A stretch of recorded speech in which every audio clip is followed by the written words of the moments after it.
गुरु प्यारी साध संगत जी, आप सभी को प्यार भरी राधा स्वामी जी। गुरु प्यारी साध संगत जी, एक बहुत गरीब दुकानदार था। उसका गुजारा नहीं होता था। अचानक से एक दिन एक महात्मा उसके पास आए। उस दुकानदार ने बड़े प्रेम से उनकी सेवा की। उसकी सेवा से जब वह महात्मा प्रसन्न हुए तो उस दुकानदार ने आंखों में आंसू भरते हुए उन महात्मा जी से प्रार्थना की कि मैं बहुत गरीब हूँ, मेरा इस कमाई से गुजारा नहीं होता। मेरे बच्चों को एक समय खाना मिलता है, एक समय वह भूखे ही रहते हैं। मैं क्या करूँ? अगर आप मुझ पर थोड़ी कृपा करें तो आपकी बहुत मेहरबानी होगी। वह महात्मा जी मेहरबान हो गए और दुकानदार को कहने लगे कि मेरे पास एक पारस है, मैं तुम्हें वह पारस 3 महीने के लिए दे देता हूँ।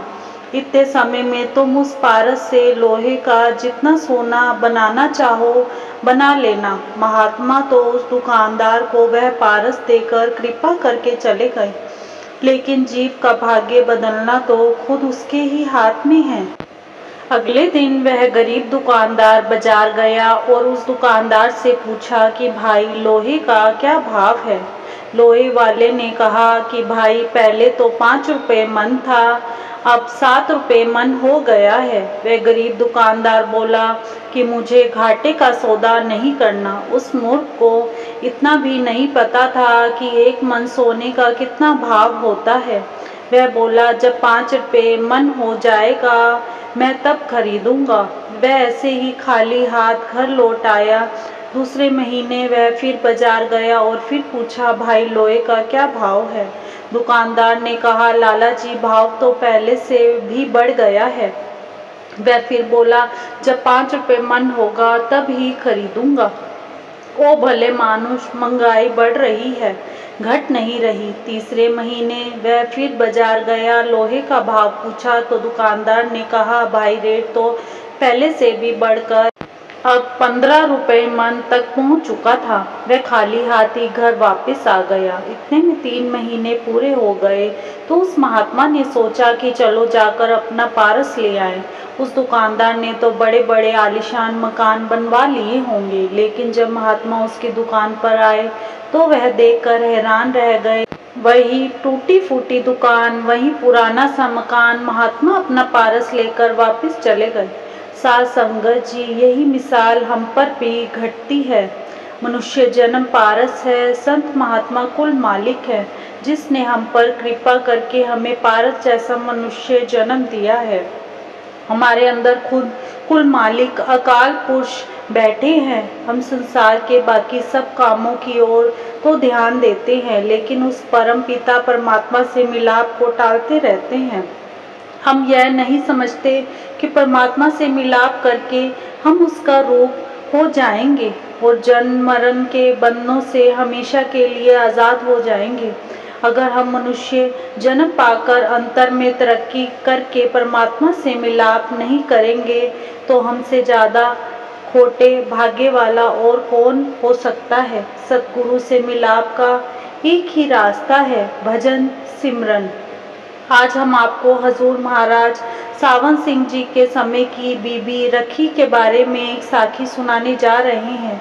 उनके पिताजी जालंधर जिले के ग्राम बड़ा पिंड में दर्जी का काम करते थे। छोटी उम्र में ही आपकी शादी हो गई और कुछ समय बाद ही आप विधवा हो गई और डेरे में रहने लगी।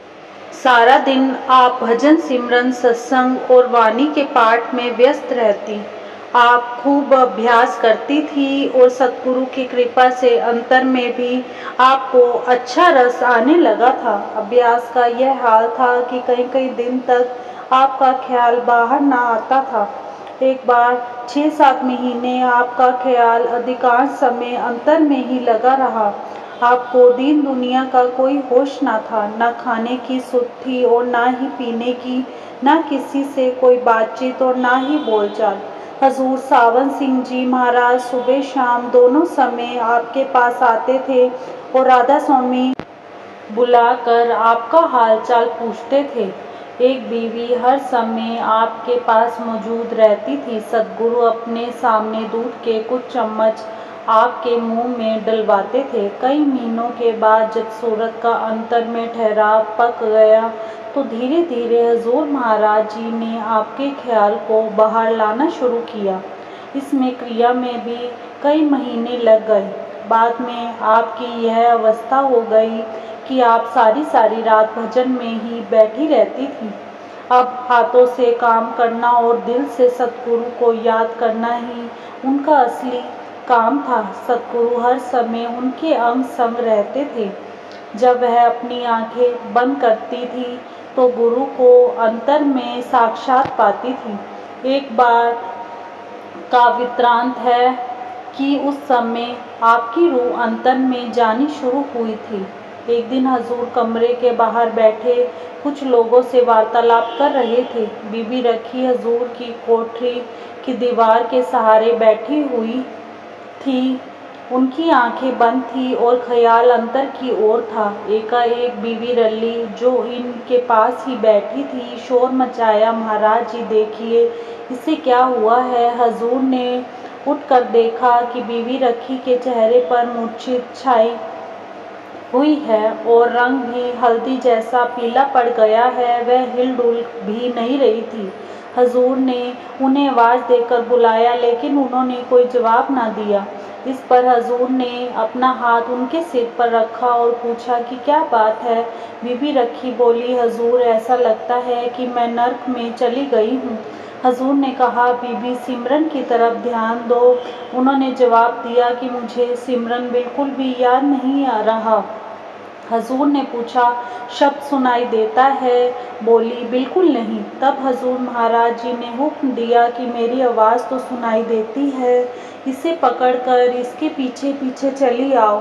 कुछ देर बाद बीबी रखी जब होश में आई तो बोली, बैठे बैठे मेरा ख्याल अंदर चला गया था। एक ओर से बहुत चीखने चिल्लाने की दर्द भरी आवाज़ें आ रही थी। आवाज़ सुनकर मैं उस ओर चली गई तो मुझे पता चला कि मैं तो नर्क के अंदर चली आई हूँ।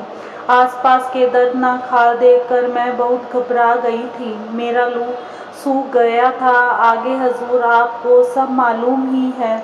उन्होंने हजूर महाराज की बहुत सेवा की, दिन रात सिमरन किया। काफ़ी समय पहले बीबी रखी चोला छोड़ चुकी है। संगत आपकी बहुत इज्जत करती थी और आप भी गुरु की संगत से बहुत प्यार करती थी। इसी के साथ इजाज़त चाहते हैं। कल मिलेंगे एक नई साखी के साथ। तब तक के लिए राधा स्वामी जी।